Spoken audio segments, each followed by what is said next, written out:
Welcome back to World History 24, where my older sister Ellie teaches me world history in order in just 24 hours. My name is Charlie.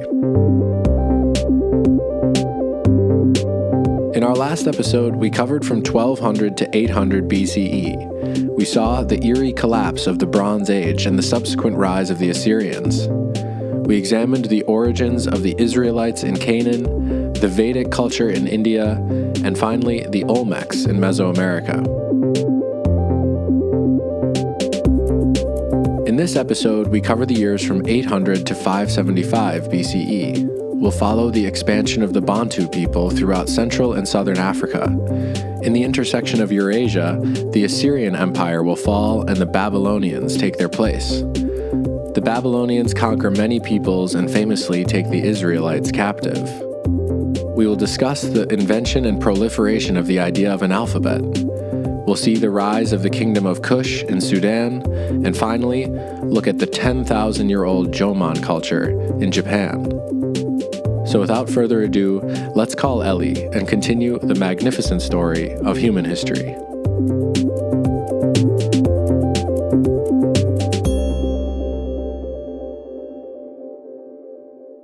So who's first on our 800 BCE to 575 BCE world tour? So we are going to start in Cameroon, in the country of Cameroon, with the Bantu people, and we are going to talk about the Bantu Expansion. Cool. Okay. So right now, today, all across an entire third of the continent of Africa, with over 300 million speakers and between 500 and 700 languages, is one language family. Whoa. And that's the Bantu language family. Okay. Yeah. Wow. And so what we're going to talk about first is why that is, how that happened. Okay. Yeah. Sure. And so if you'll remember a few episodes ago, we talked about the Austronesian expansion. Right. This is very, very similar, this Bantu expansion. And so the first thing I want to do is just talk about the concept of an expansion. Okay, right. The Austronesian expansion was from Taiwan all over the Pacific Ocean. Yeah, eventually all the way to the edge of Polynesia, but all the way to Madagascar, all around.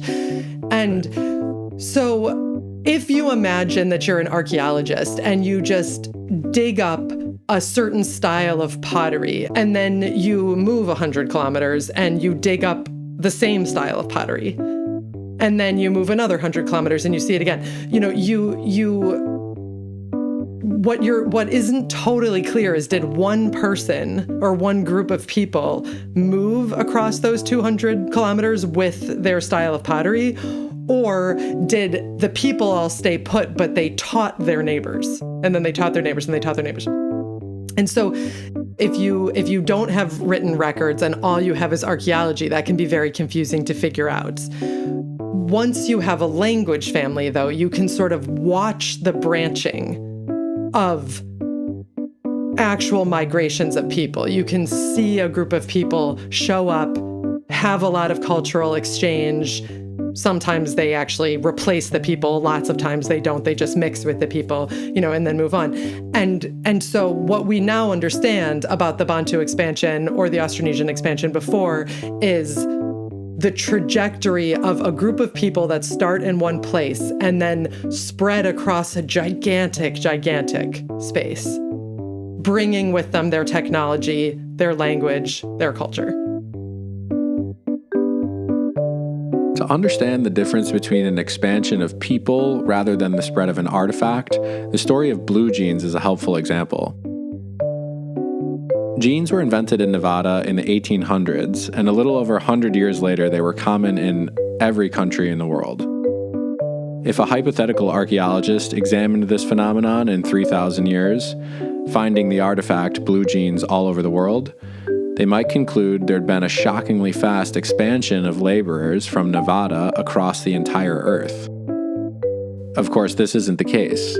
Instead, the spread of blue jeans was a combination of fashion, marketing, culture, and the widespread agreement that jeans are a practical technology. In contrast to Austronesian or Bantu pottery, blue jeans are an example of how artifacts may spread without the spread of a people. So the original people, the original language that all the others are descended from, we find along the border of Western Cameroon and near Nigeria. And so about 2000 BCE, this group starts to spread out. This is not like a single event. There's like hundreds of migrations, hundreds of points when people leave. And we, again, do not have written records. And so we're piecing this together, with, like I said, language archaeology and genetics. And what we see is that in the roughest sense, one group goes straight south along the western coast of Africa down towards Angola, like the Atlantic coast. And one group goes more south and east towards the Great Lakes region. And the incredible importance of this is not only in the fact that they just spread out, but that especially the group that's going towards the Great Lake regions brings with it ironworking. And so I just want to take a second to talk about ironworking in Africa. As we talked about in an earlier episode, most of the world goes from stone to copper to iron. Copper is much easier to work with, has a much lower melting point. Interestingly, much of Africa goes straight from stone to iron without copper in the middle. How would they have skipped copper like that? Many archaeologists speculate about the literal soil in the Central African Republic and across, a lot of that section of Central Africa. There's a lot of iron oxide in the soil. And so there's a guess that as pottery was being fired in kilns, like tiny bits of iron melted on the sides of the kiln, and that was sort of the inspiration. The seeing that, it was like, I wonder if we could mine that and make large amounts of it purposely. So that's a potential guess. But either way, the iron smelting sites in the Central African Republic and Cameroon date back to like 1800 BCE.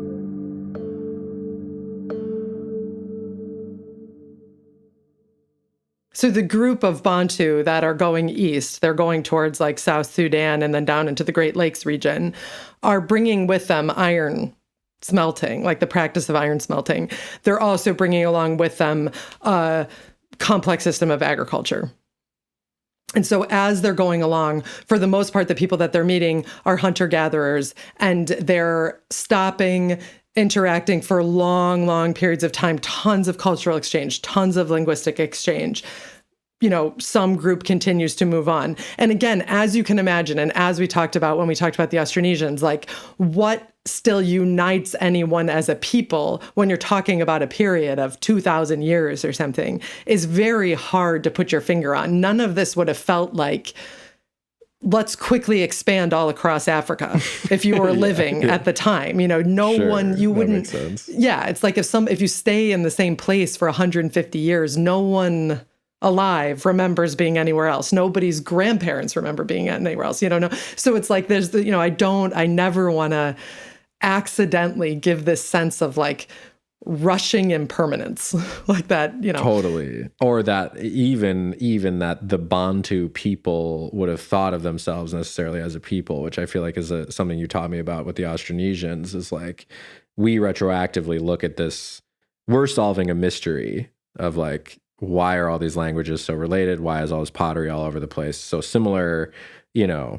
It's a little bit like the Olmecs. It's like we put these boundaries around people retroactively, But what's also true, there's this awesome historian, Luke Pepera, who, I'll link you to a couple interviews with him or lectures with him. And he's just constantly lamenting not having written records because the individual stories are like elusive. We don't have them, So he was just like, it's too easy to just draw a bunch of lines on a map about how everyone was moving. But there's all the like epic individual stories that we don't know. So he's like, it could, there could be like whole stories about Genghis Khan type figures like conquering huge parts of the world purposely, or there could be stories of like leading your people out of suffering into like a better land. And like, it's just, and we're just following it with like linguistic clues. And so genetics and things. Yeah. So that's just, it's just so important to remember that they're like individual people making individual decisions. And, we're looking at it like it's like these big forces operating. Yeah. Like what I'm going to picture when I step away from this is like kind of lines on a map, big, like sweeping red arrows, like from a movie. But anytime like somebody leaves their homeland in search of something, anything, whatever it is, it's kind of like this epic story in a way. Yeah. So again, there's two main paths to the Bantu migration, and one is going down the Atlantic coast. Interestingly, they do not bring ironworking and agriculture at first. So it's only the one that's going southeast that's doing that. Yeah. And so the other group is going east, and around 700 BCE, ironworking starts to spread through the Great Lakes region. So presumably there's sort of like a southern turn. And the Great Lakes region of Africa is like Rwanda, Burundi, Uganda, the Democratic Republic of the Congo, Kenya, Tanzania, that whole section. And then interestingly, a lot of the Bantu people continue to go all the way back to the Atlantic coast and sort of meet up with the group that had gone south in the first place. And at this point, like ironworking and agriculture kind of spread all over central, southern Africa. Got it. Yeah. Okay. And so culturally, linguistically, etc., technologically, this expansion is just, it's just so big. It's so impactful. Mm-hmm. And many, many of the large agricultural kingdoms that begin to show up all across Africa, are sort of directly because of this expansion, or at least very like related to this expansion, more and more and more. There's just big agricultural wealth and big kingdoms. Right. Amazing. And just to clarify, so like in the year 700 BCE, so around the timeline of this episode, that's when we assume this group that's been going east from Cameroon towards South Sudan to sort of turn south and start spreading the ideas of iron and agriculture throughout the southern parts of Africa. Is that right? Yeah, that's exactly right. That's exactly right. And we're sort of just going to leave the Bantu here, but we'll be revisiting the Bantu people over and over and over again as we talk about all the various kingdoms and, et cetera, that just go on now, from like all the way to the present day.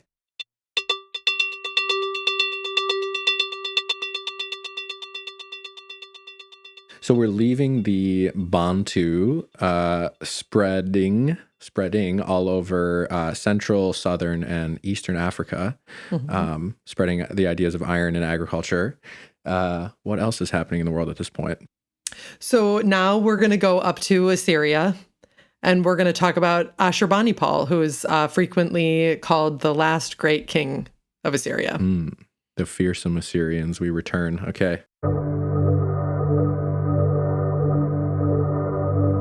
Ashurbanipal is the last great king, and he's important to us specifically and to our project on this podcast for a cool reason, and that's what we're going to talk about. Okay, cool. So again, the Assyrian Empire is this huge Iron Age empire. It's centered in northern Mesopotamia in Iraq, in what's now Iraq, but it's, spread all over and is just this gigantic, very militaristic empire.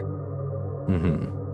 We talked about some of the like misogyny and those sorts of yes, things. Totally. I mean, their whole reputation is to be brutal. They really play up that side of their reputation.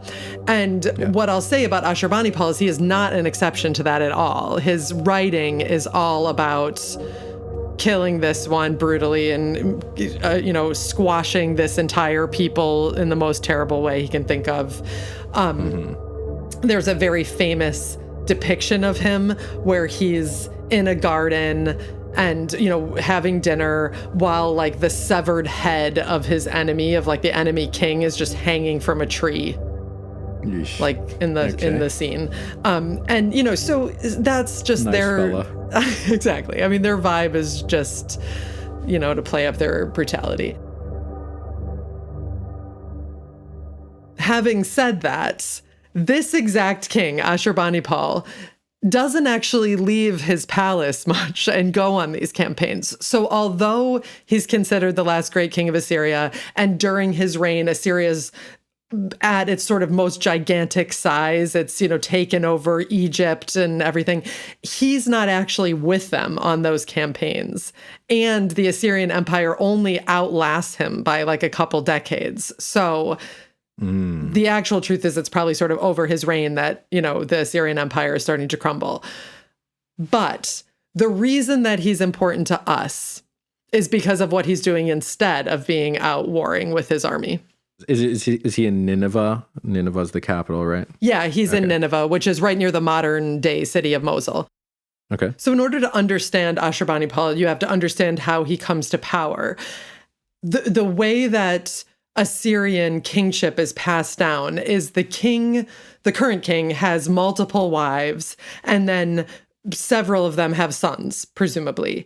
And then the king chooses among these sons the one that he thinks should inherit the kingship. So he just kind of looks at them and decides which one of them has the qualities he thinks are good in a leader. And then that becomes the king, which on the one hand makes a lot of sense to me, rather than just saying like, the oldest always wins. It makes a little more sense to have at least a bigger pool, even if it's still kind of messed up. Right, exactly. On the one hand, it makes sense. On the other hand, what you can imagine that it does is cause like unbelievable amounts of sort of political intrigue and, let's be honest, violence. I don't think there's like a great way to pass down kingship, frankly. Just as a general rule. As a general rule. But Fair. Anyway, so this has, those pluses and minuses. What it means in this case is that Ashurbanipal was not really anticipated to be the future king. He was raised very much as a scholar.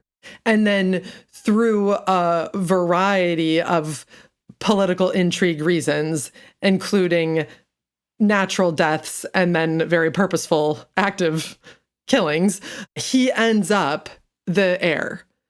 And so he's just not really equipped to be the king of a gigantic militaristic empire. Like, he sort of inherits the empire kind of at the height of it. There also are a lot of factors like environmental disasters and whatnot. However, sort of just in his life, this gigantic empire kind of collapses. And what he's doing in the meantime, instead of just going out on campaign and killing everybody, as is his job as the Assyrian king, is sending out to the world, writing to the world and saying, send me all your tablets, send me all your writing, send me all your literature, your poetry, your political writings, your law codes, your music, your scientific writings. Like, give me your descriptions of animals and how the stars move and all that kind of stuff, right?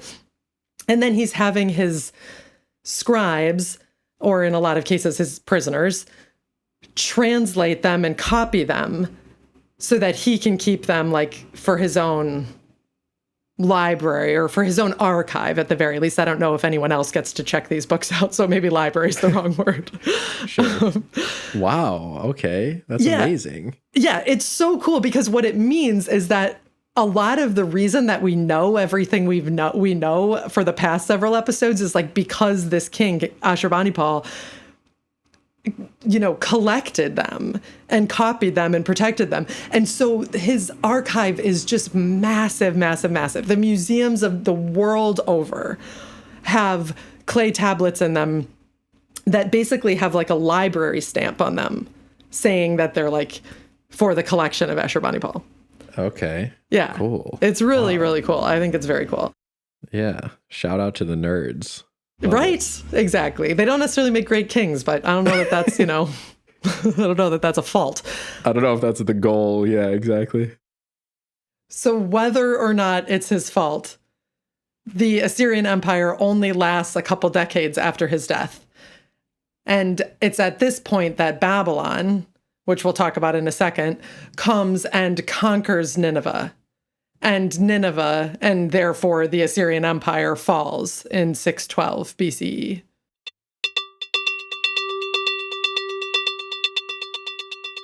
It's hard to imagine the way we've been talking about Assyria. It's hard to imagine it falling, but I suppose it did. Yeah. It's not around anymore. That's true. That's a good point. And yeah, well, we're going to talk now about the Babylonian Empire, which comes next. And maybe that will give a little, help with that question a little bit, give a little context to how the mighty Assyrians could fall. Sure. We talked about an early Babylonian Empire back in episode 2 under Hammurabi and Hammurabi's code and things like that. Is that right? Yeah, that's exactly right. In episode 2, we talked about the old Babylonian Empire, or the first Babylonian Empire. And this, now we're going to talk about this new iteration of it that's, a full 1,000 years later. Okay, cool. Yeah, so that early version of the Babylonian Empire basically doesn't outlast Hammurabi himself by very much. So he dies in 1759 BCE, and basically at that point, the Babylonian Empire shrinks back and is just Babylon, the city. I see. Okay. Yeah, and then sort of for the next 1,000 years, so from 1759 to like 619 BCE, there's just a series of invasions. Babylon is just this city on the Euphrates in southern Mesopotamia, and it's just getting invaded by one person after the next person after the next person for 1,000 years. And so the Hittites invaded, and the Kassites invaded, and the Elamites invaded, and eventually the Assyrians. I see. Okay. Yeah, so they're sort of the last big group to rule Babylon for a long time, and they rule Babylon from 911 BCE to 619 BCE. 619. Okay, so that's within this episode's timeline, and that's the height of the Assyrian Empire. Is that right? Yeah, exactly. So the Assyrian Empire and the city of Babylon have this very interesting relationship. The Assyrian Empire is ruling the city for 300 years. Babylon is a vassal of this empire, but nevertheless, the entire time, Assyria sort of has this inferiority complex to the city of Babylon. The city of Babylon holds this place as kind of a cultural center. It's like where art is sophisticated and the people are sophisticated and literature and this and that. And so even though Babylon is literally being subjugated by Assyria, they still sort of look down on the Assyrians as like those, uncultured people to the north who, don't know anything about like the, beauties of life or whatever. I was trying to think of a metaphor, and I think it's like maybe a little bit like old money and new money, or like, just the way that like everybody in America has like an inferiority complex to like people with British accents or something. Like it doesn't really make any sense, sure, but it's just like I see what you mean. Babylon is just better, according to their estimation. And then also sort of according to Assyria's. Assyria has this insane military that we've been talking about for the past episode. And so they're militarily superior. And you're saying totally, maybe narratively or poetically, they're still kind of feeling inferior. Yeah, Babylon's just like, they stomp around with their weapons, like good for them. Like, where's their literature, Right. And this dynamic is also exaggerated by the politics, like by the way the political systems work, because the Assyrian Empire from the city of Nineveh puts kings into the city of Babylon. It chooses some puppet king to rule the city of Babylon. Right. And it's not uncommon for that Babylonian, quote, king, unquote, to be the brother of the actual Assyrian king. We Right, talked about the right. way the kingship's passed down. So, for example, when Ashurbanipal is ruling the Assyrian Empire, it's actually his older brother on the throne in Babylon. Ah, okay, okay. So you can imagine that his older brother is just like, dude, like, Right. first of all, I should be the king of the Assyrian Empire. I'm the older brother. Right. And Right. second of all, I'm not going to do what you say. And Right. third I'm of your older all, brother. yeah, exactly. And third of all, Babylon is the cultural center of this entire land, of the universe as far as they're concerned. And so why isn't Babylon just the capital of the Assyrian Empire? Right, Maybe right. I'm the real king. And so there's a fair amount of this dynamic. It seems like it should always be clear who's the subjugated and who's the subjugator. But in fact, a lot of times throughout history, that's like less obvious than it might seem like it should be. So, for example, this older brother of Ashurbanipal does revolt in 652 BCE. He gathers some allies and tries to revolt. It doesn't work, but it does contribute to sort of the instability of Assyria. And then it's about 25 years later or so that the city of Babylon finally does throw off Assyria. And then in 612, there's a Babylonian king who goes to the Medes, who is this, big group in Iran, and allies with them, and together they attack Nineveh. And it's at that point that Nineveh falls. It, takes out this major, major power player, namely the Assyrian Empire, and kind of just steps right into its shoes.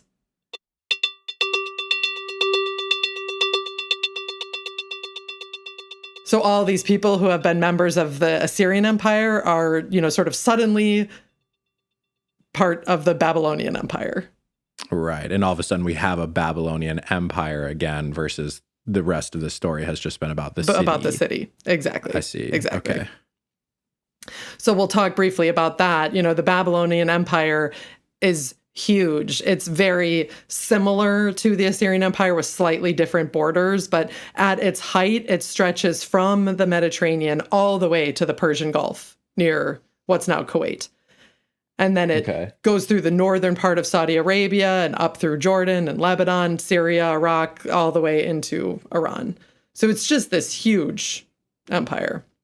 And at the center of this gigantic empire is still the city itself of Babylon.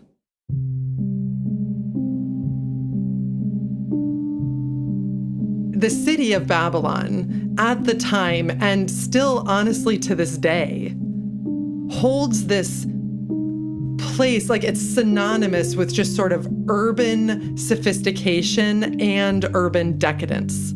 It's like this place of like hedonism and also just the height of culture. Mm-hmm. Both. It's like New York or something, kind of. Yeah, maybe. Exactly. Okay. I would say that. Babylon is a much more familiar term to me than some of these other early cities and civilizations we've been discussing. As Ellie mentioned, it's definitely still used as a shorthand for urban decadence, sometimes even as a nickname for Las Vegas or Hollywood. But it's also used in many Christian belief systems, especially Rastafari, to symbolize the colonizer, the tyrants who might steal you away from your home, the subjugator opposing the freedom of the righteous and the faithful. Babylon is the bad place from which to escape to Zion, the good place. This is because of the events unfolding in the years of this episode. Babylon may not seem unique among the endless parade of colonizing empires we've been talking about, but it rises to power as the Judeans are beginning to collect their histories and stories. And the Babylonian captivity, which Ellie's going to talk about in a minute, becomes central to the identity of the Israelites in the Hebrew Bible. The Hebrew Bible is, of course, central to Judaism, and therefore to both Christianity and Islam, and therefore to much of the modern world.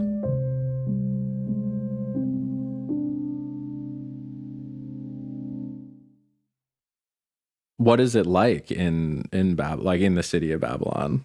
So it's a giant city. It's a gigantic city. There's like 500,000 people living in it.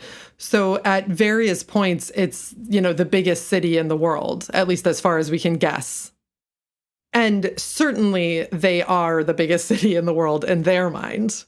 You know, they sort of rewrite their creation story, their creation myth, to make Babylon the center of the cosmos. You know, it's like right between the heavens and the earth is Babylon, you know. Humble. I like it. Exactly. It's surrounded by these gigantic walls of sun-baked brick, which the later Greek historian Herodotus says that there's like chariot races on the tops of these walls. Like they're so wide. Yeah. They're so gigantic that a chariot could literally make a U-turn, could, you know, turn itself around on the top of them. I mean, they're just so big. And Herodotus is not a particularly reliable historian, so who knows if there were actually chariot races, but the walls of Babylon are gigantic. Through these walls are all these gates, which Herodotus says there's 100, and archaeologically we've found 8. So there's somewhere between 8 and 100 gates that go through these walls. Okay. Including, most famously, the Gate of Ishtar, which I'll link to on the website. I'll link to pictures on the website, and I kind of imagine you'll recognize it. It's just stunning. It's made of these blue tiles. It has these blue and gold lions on it. It's just so beautiful. And, you know, I mean, of course, it's, you know, taken apart and rebuilt in a museum in Germany. Right. And so again, you know, you go through these gates and you find yourself in the middle of this giant, urban, bustling city that has all the industry and chaos of being the center of a huge empire. It has lots and lots of monumental architecture, things like the beautiful Gate of Ishtar, but also palaces and other things. And then most famously has the ziggurat to Marduk. Right. Marduk is their god, like the god of the city of Babylon, right? Yes, that's exactly right. So he's now kind of the god of the Babylonian Empire. Is that fair to say? That is fair to say, yeah. And the Babylonians, like many, many other people we've talked about, are sort of increasingly saying, like, our God is the God of gods. You know, he's the King of Kings. Yeah, exactly. So there's, you know, a bit of, it's fine if you worship your other gods, we'll respect it. But like Marduk's the guy. So there's this big ziggurat. Yeah. So there's this huge ziggurat that's built of sun-baked bricks again, and we don't have a ruin of it. It just sort of disintegrated over, you know, the past few thousand years, but nevertheless, it remains sort of the most famous ziggurat, because this is the one that when the Israelites were captive, watched it being built, and it became the center of the story of the Tower of Babel. Oh, okay. I see. You know, this is like they watched it being built, and it was just like the arrogance of these people, you know, who think they can build a tower to the gods. And and to so the heavens, to the heavens, exactly. And so this is that ziggurat is the Tower of Babel.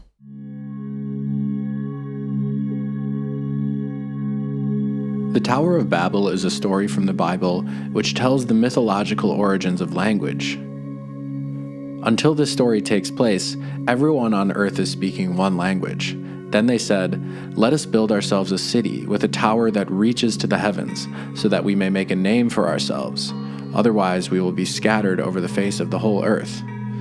But God goes to the city and says, "If as one people speaking the same language they have begun to do this, then nothing they plan to do will be impossible for them. Come, let us go down and confuse their language so that they will not be able to understand each other." Ellie is about to tell us much more about the Babylonian captivity, but the city that inspired this story is Babylon, with its reputation of grand beauty and grotesque hubris. As Babylon is expanding in sort of all directions and conquering in all directions, one of the places it goes to is Jerusalem, which again is the capital city of the southern kingdom of Judah. You know, we talked about Israel in the north and Judah in the south. So the southern kingdom of Judah, the capital city is Jerusalem. Babylon comes and lays siege to Jerusalem for 3 years. And eventually Jerusalem falls, and Babylon takes the king, takes several people around him, including his sons, back to Babylon. And then there's this kind of strange thing that is actually quite common throughout history, where he's sort of treated like a royal prisoner, meaning he's not locked in a dungeon, amongst the rats. However, he absolutely cannot leave. Like, here you are, you're our honored guest, but you have absolutely no control over anything. And in the meantime, we are installing a puppet king from whom we will extract massive amounts of tribute. And so they set up this uncle of his as like this vassal king, this fake king, puppet king in Jerusalem. And his job is just supposed to be to do whatever the Babylonians do. However, Egypt comes up, likely. We think Egypt was supporting this decision and was like, you know what you should do? You should rise up against Babylon. And so with Egypt's support, Judah rises up against Babylon.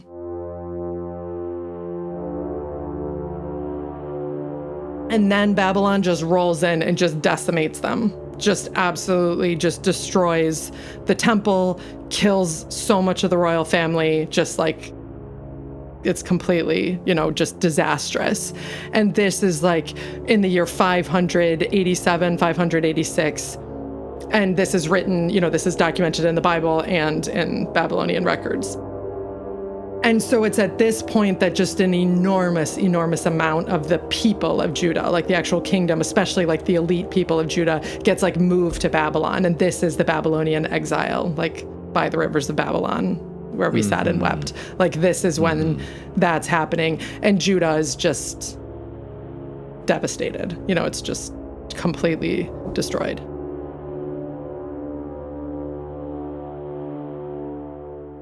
And so then the Babylonian Empire, which has sort of ruled this land for the last, couple hundred years, falls to Cyrus of Persia. And that is in 538, which is a little bit into our next episode's timeline. And we'll talk a lot about Cyrus and the Persian Empire then. But just to finish the story that we're telling, they come in, they conquer Babylon, the Babylonian Empire dismantles, and the Judeans are sent home again. So that's the end of the Babylonian exile, is in 538.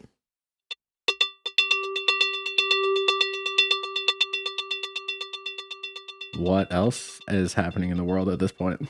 So we're going to go over to the coast of Canaan and talk about the Phoenicians pretty quickly, but they're very, very important. And so I want to just give them a minute of time.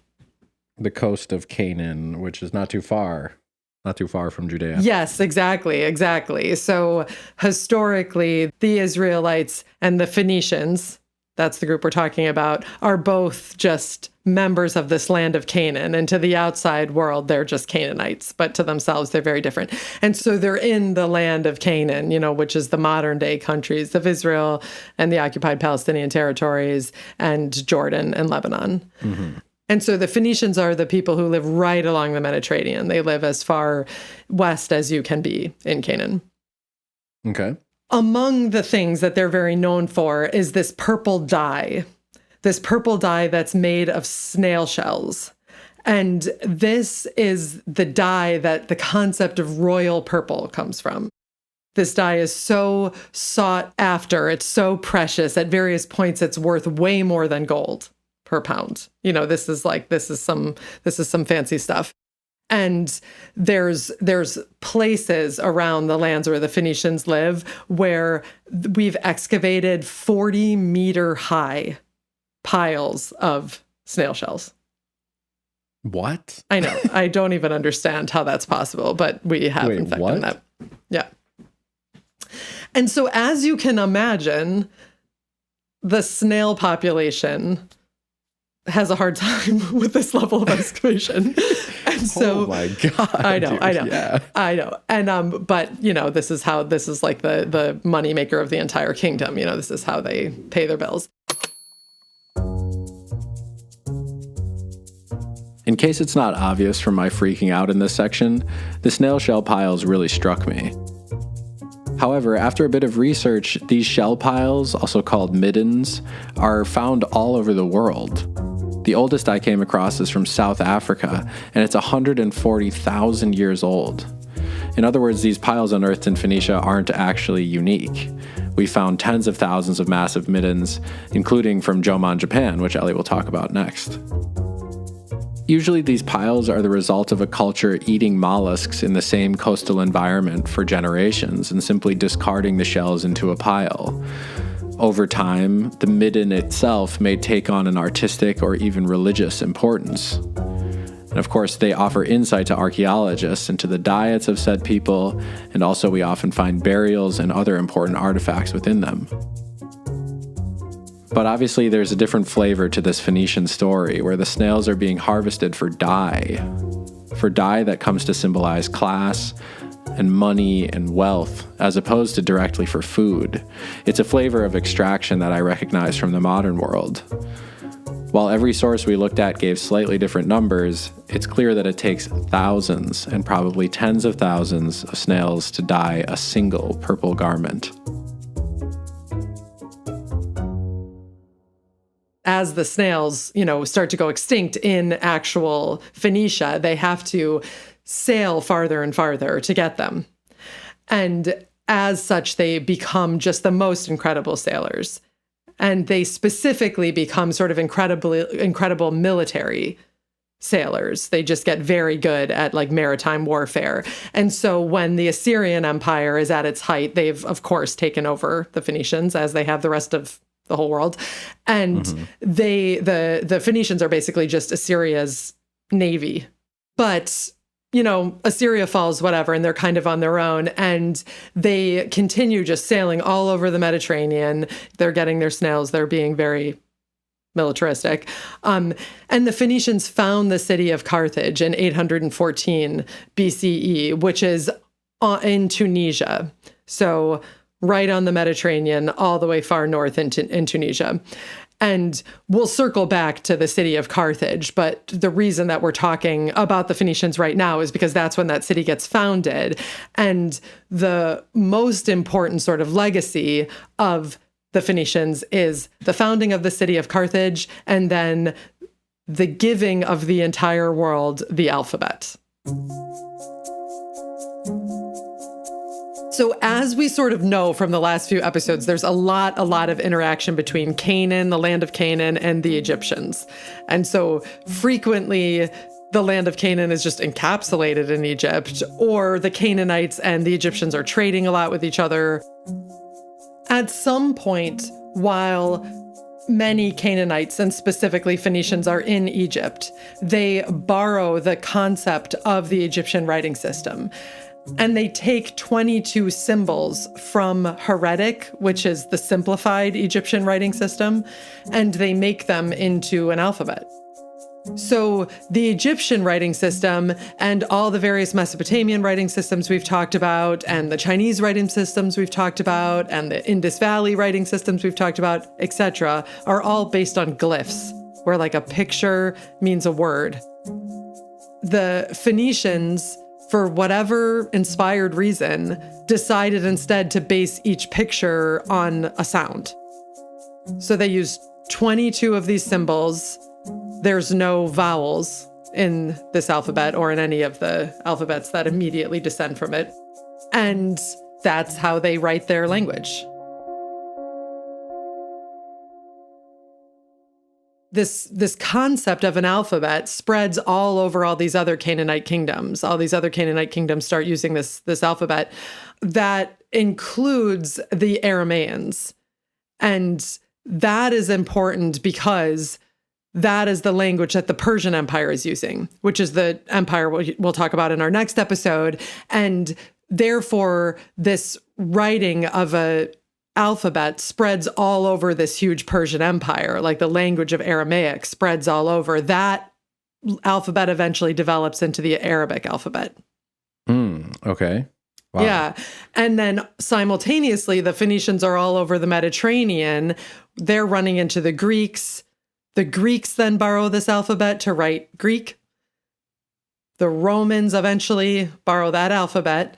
And so if you're listening to this podcast, presumably you're an English speaker, you can write English, you're using letters that are like directly descendant from this Phoenician alphabet, by way of the Romans.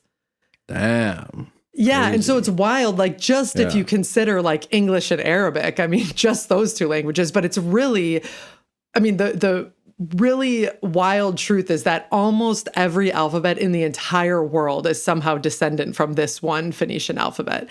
And there's debate about what exceptions might be. It's possible that the Nubian alphabet is an exception, and it's possible that the alphabet used on Easter Island is an exception, but almost every alphabet in the world is somehow descendant from this Phoenician alphabet. One of the reasons it's really important, and this will come up a couple times in like the next bunch of episodes, but is that it means that the barrier to being literate is way lower. If you have to memorize thousands of glyphs, then usually only the scribes can write. But once it's like, here's your 22, you only need to know these 22 things, and then you can read anything, even a language you don't understand. You could literally read it, like you could read it phonetically.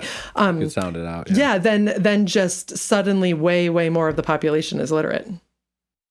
Fascinating.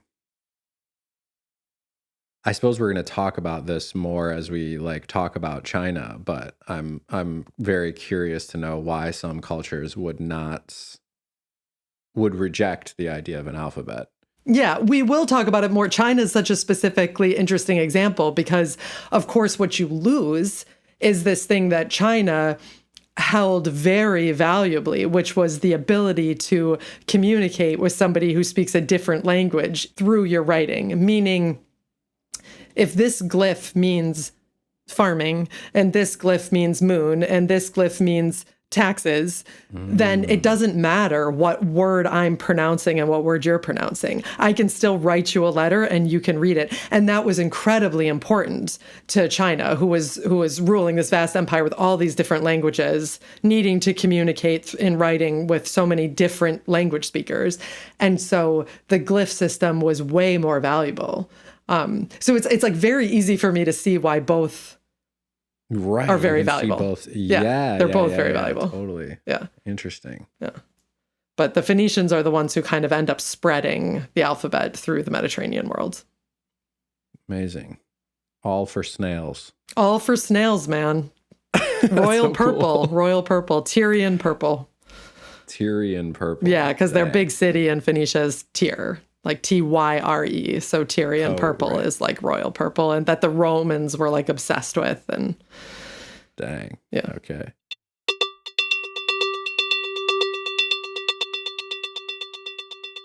So far in our episode today, covering between 800 and 575, we've talked about the Bantu Expansion. We've talked about Assyria and Babylon and Judah. And we've talked about the Phoenicians and their obsession with snail shells. And the invention of the alphabet. I mean, that's their big... I mean, let's focus on what's important. What else is happening in the world at this point? Well, now we're going to go over to Japan, and we're going to talk about the Joman period. And the reason that we're going to Japan right now in this episode is because traditionally, in sort of mythological Japanese history, there was an emperor named Jimmu who united Japan, who united what's now Japan on February 11th, 660 BCE. Very precise date. And that mythical emperor seems to be exactly that, a myth. But we're going to use that date as an excuse to go see what is going on in Japan in 660 BCE. Okay, gotcha. And so, in fact, what's going on is this culture that we call the Joman, which has been existing in variation for literally 10,000 years, like since all the way into episode 1. Just so long, yeah. And then it will continue on several episodes, of our timeline into the future. So, we're going to kind of talk about it in this episode, but the truth of the matter is we could have talked about it in any of the last few or the next few. What is very true the world over is that historians and archaeologists group together a gigantic time and place, and they call it all one culture. And then they learn more about it, and they divide it by time. And then they learn more about it, and they divide it more by time, and then by space, and etc. So Japan, which of course is an archipelago of islands off mainland Asia, is quite large, and this culture has been there for 10,000 years. So in fact, there is a fair amount of variation. Diversity and things, sure. Exactly. But just very quickly, I'll just give you kind of the commonality that unites the Joman into one culture, because it's just cool. So the word Joman actually means rope markings, and it refers to the way that they decorated their pots using ropes. And the Joman are very famous for their pottery. It's stunningly cool. I'll put pictures of it on the website. And again, it varies through time and space, but it's just so intricate. It's possibly the oldest pottery in the world. It's also possible that it came from mainland Asia, and that's the actual oldest pottery in the world. But either way, it's very, very old, very cool looking. So the Joman arrived in Japan from mainland Asia in a series of migrations pre the end of the Ice Age. And they are a really interesting group of people to talk about in sort of the context of some of the things we've been talking about for the past few episodes, because what they're referred to as is collectors rather than hunter-gatherers or agriculturalists. And what that means is that they live in more permanent situations than many hunter-gatherers. They have long-term settlements. Sometimes they seem pretty permanent, sometimes they seem to be seasonal. But either way, they maybe follow a method of getting food around over the course of the year. So they live in this village while the nut trees are all fruiting, and then it gets too cold and that's not a great source of food, and so they move to this other place where there's a lot of herds of animals that they can hunt, and then they come back to the river for the spring where the fish run or whatever. So there's this seasonal living in pretty permanent situations. So they're called collectors. How can we tell that they're not entirely nomadic? So there's a few different ways that we can tell. And one is that across Joman, Japan, are hundreds of shell middens, like we talked about briefly with the Phoenicians. And some of them are so big that they make a round shape and the diameter is 100 meters across. What? So it's just kind of clear evidence that somebody was there for year after year putting shells into these same places. And another way we can tell that they were staying put for significant periods of time is that they have elaborate systems of food storage that are way too cumbersome to a group that's on the move all the time. And specifically, they have a couple different types of storage pits for their food. One is like a wet storage pit and one is a dry storage pit. And in these wet storage pits, they have, a layer of wood chips and then a layer of leaves and then a layer of nuts, like acorns or something, and then another layer of leaves, another layer of wood chips and clay on the top. And there's all different speculation about exactly why the nuts were being stored that way. But among the guesses is that acorns can be in a situation like that and not germinate for dozens of years. I see. Some of these dry storage pits, which store different types of food, they're shaped kind of like a flask where they're narrow at the top and wide at the bottom. And the diameter of the circle at the bottom is sometimes as big as 4 meters across. Cool. Okay, I think I see what you're saying. Like these storage pits just would not be practical for a group that's nomadic. Yeah, exactly. They're just clearly, investing sort of time and industrial energy into their places of habitation. And then interestingly, again, such an interesting exception, there is a fair amount of evidence of some cultivated food, like mint or gourds, which would have been used for storage rather than food per se. And so what's so interesting about that is that it seems like there was at various points cultivating food, but not their main sources of food. You know, things like mint, things like gourds, not let's plant and get all of our calories that way. So they knew about agriculture, is what you're saying. Exactly. But weren't sort of adopting it as their main source of income, even though you're also saying they were somewhat less nomadic than.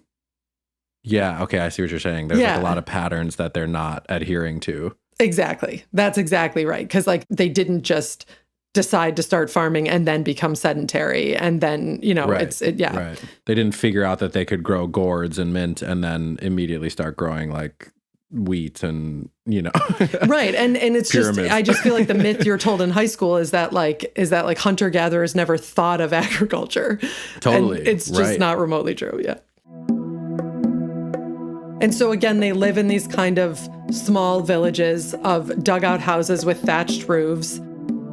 There's very clearly like rich, abstract spiritual life. We find things like shells and amber and jade that only comes from certain parts of the islands far away from where they're actually from. You know, so we can see that they were trading.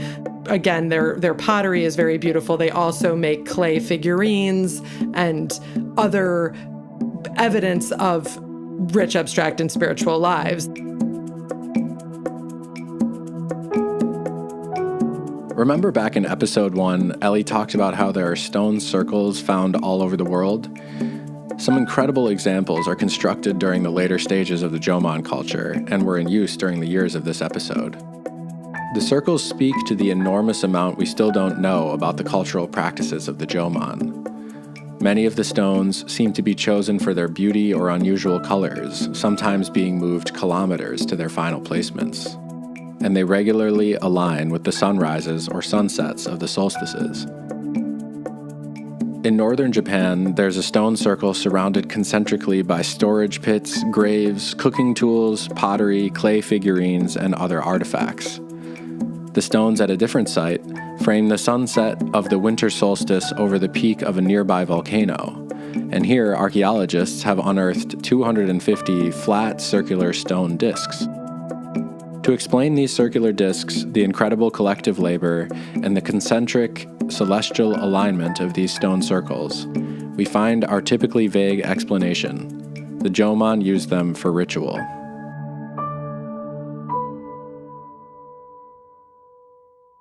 People in the Joman culture are frequently buried in pit graves. Sometimes they're lined with clay or stone. Children and babies are buried in pots, which is interesting, but it's like seems relatively consistent over 10,000 years, like some of these methods of burial. And yeah, and over the 10,000 years, we see ebbs and flows of elaborate grave goods.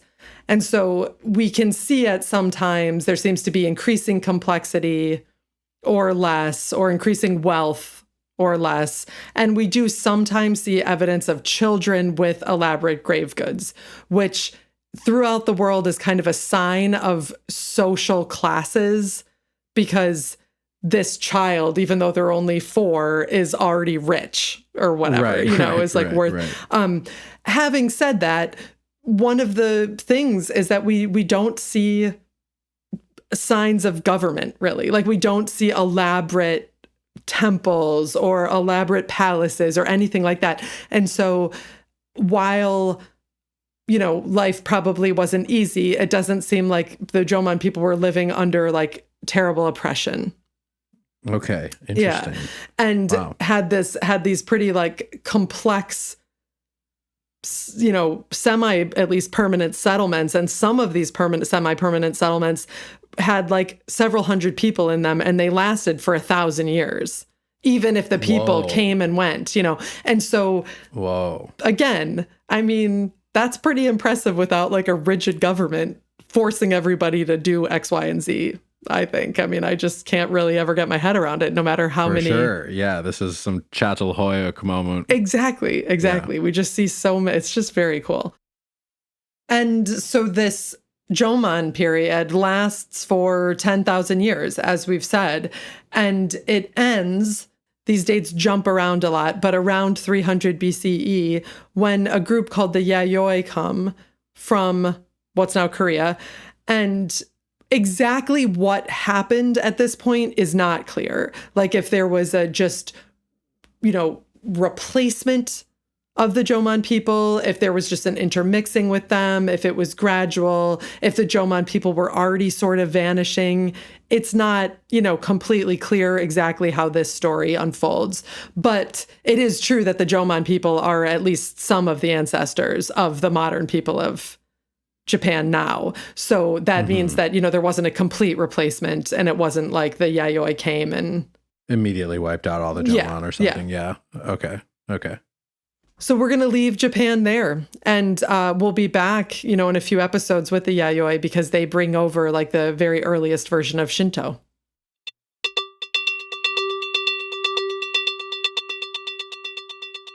So leaving Japan and the Joman culture there for now, what else is happening between 800 and 575 BCE? So we are going to head down to Sudan and talk about the Kingdom of Kush. Nice. Okay. Sudan, I think in episode 3, we left Sudan with, was the Kerma civilization.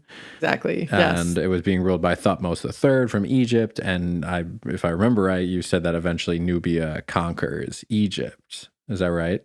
That's exactly right. Yep. So we left this land frequently referred to as Nubia. We talked about it as the Kingdom of Kerma, and we left with Egypt colonizing it. Mm-hmm. But we are now back to talk about the Kingdom of Kush, which is sort of the next big kingdom that occupies this land after Egypt has left. Okay. And one thing I do want to say is that all these names are a little bit nebulous depending on what history you're reading.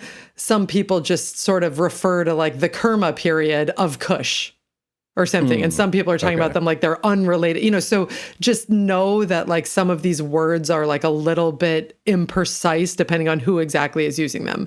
But we are going to talk about Kush.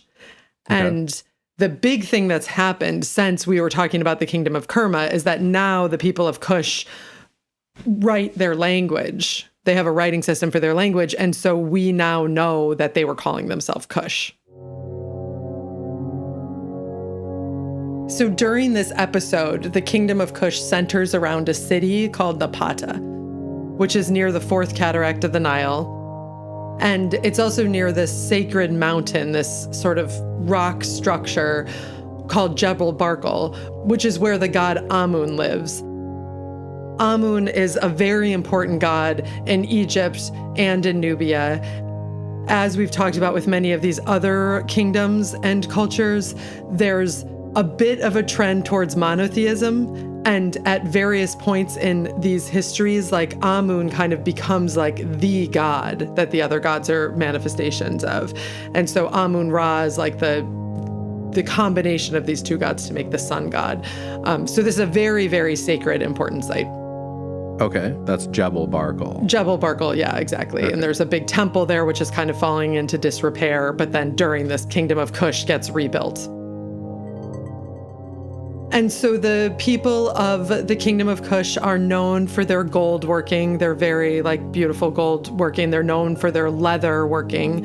A lot of the artifacts we have are like these hairnets and these belts and sandals and sort of leather skirt kilt garments, which are just, very beautiful. They're famed archers. The people of Nubia are always known for just being incredible archers, like all through the whole Mediterranean world and the corner of Afro-Eurasia. People always want Nubians to be their archers in their army. They're just like the archers. Interestingly, they're always depicted carrying their bows in their left hand and their arrows in their right hand, which feels like cumbersome to me, but clearly they knew what they were doing because they were the best in the world. So that's the best way, apparently, I'll have to carry take your word for it. Yeah, That's a sign of quality of an archer. Yeah. And I think in episode 3 you were saying they were called, like the Egyptians referred to them as the Tseti, like specifically this whole land was referred to as just like the people of the bow. Yeah, the land of the bow. Yeah, exactly. They're just like, they're what's up where archery is concerned. They built pyramids for tombs, and their pyramids are smaller and much steeper than the ones that you might picture in Egypt. Their tallest one is 30 meters high, and then they're capped with gold. And there's many, many of these. There's actually more pyramids in Sudan than there are in Egypt.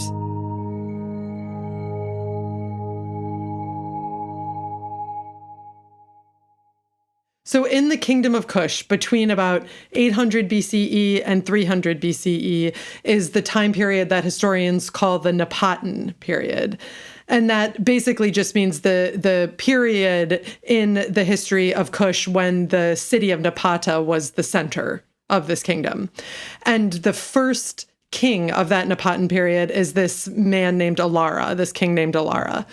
And what's interesting is we don't actually know anything about him archaeologically. We've never seen the physical evidence of him, but we know he's the guy because other writing is always talking about him. And many later kings are referencing back to him and explaining how they're related to him, descended from him, therefore the legitimate king. Okay. And what's interesting about being related to the king is this other cool thing about Kush and Nubian kingdoms in general, which is that they seem to have passed down their royalty through the maternal line. Matrilineal system. Yeah, they're a matrilineal system. And what that doesn't mean is that the women were in power, unfortunately. But what it means is that in order to be the legitimate heir to the throne, you don't need to be descendant from the king, you need to be descendant from his sister. In other words, you need to be the king's nephew. Right. Okay. Interesting. And it means that in all of our depictions of coronations of kings, the mother and sister of the king are always like very prominently displayed. Like the women of the royal family are very important, even if they don't seem to actually be the literal leaders. And so as promised, this kingdom of Kush conquers Egypt.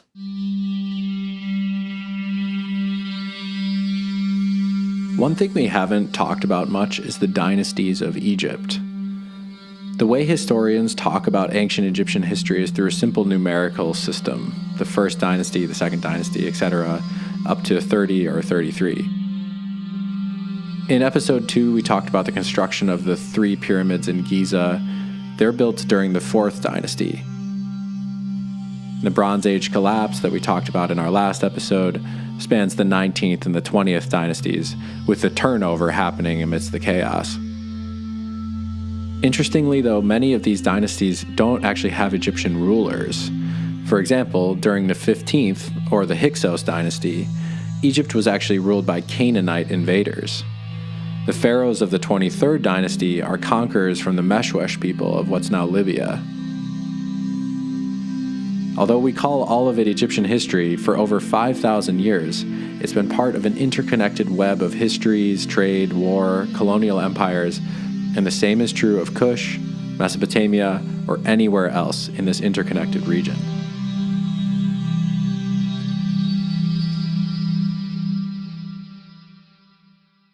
So the 25th dynasty of Egypt, which is from 760 to 656 BCE, although those dates seem to vary depending on which source you're looking at a little bit. But that 25th dynasty is actually Nubian kings. So this King Pienke, who is a king of the kingdom of Kush, invades Egypt and conquers it. And he rules from the city of Napata all the way to the Delta, all the way to Egypt. So at this point, Kush is just huge. It's so powerful. It's so big. That's as big as it ever gets. And he rebuilds this great temple of Amun at Jebel Barkal, again, as we said. And his dynasty sort of continues for 100 years. So for roughly 100 years, Kush rules Egypt. And then what I imagine won't surprise you to hear is that what ends the Kushite rule of Egypt is the Assyrians. So the Assyrians invade. I know, the Assyrians are everywhere. So they invade from the other direction. They invade Egypt from the north. They come down. It's actually under Ashurbanipal that this is happening, that this Assyrian army is invading. They come down, they burn major cities, and they just conquer Egypt, and they push Kush south of the First Cataract. And at this point, Kush remains a thriving kingdom. It's just never, again, rules Egypt. And so it remains sort of centered around Napata, but also centered around a city called Meroe, which is further south into Kush. And the next period of Kush's history has this kind of interesting, seemingly active separation a bit from its Egyptianness. For example, the animals that appear on the temple walls suddenly become animals from further south into Africa, or the writing system changes and there's a rejection of the Egyptian hieroglyphs and their own writing system is developed. And so this time period, again, thriving kingdom, Meroe and Napata, but no longer are they, ruling Egypt. So we'll leave Kush there and we'll glimpse them again when Rome encounters them in several episodes.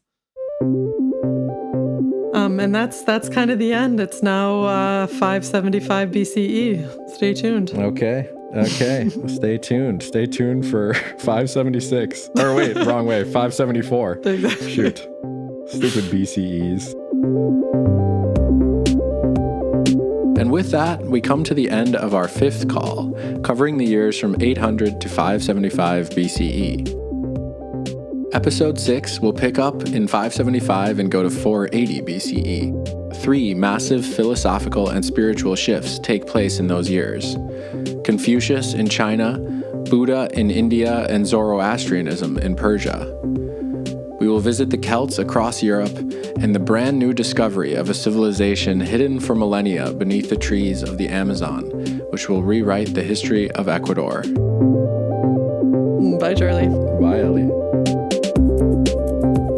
World History 24 is written and researched by Ellie Cazella. I do the production and music. Our logo and design work is done by Alyssa Alarcon Santo. For links to any sources mentioned in the episode, as well as lots of fascinating extra material, visit worldhistory24.com. You can also find information there about how to support this podcast. That's worldhistory24.com. My name is Charlie Cazella, and on behalf of myself and my sister, thank you for listening, and we'll see you next hour.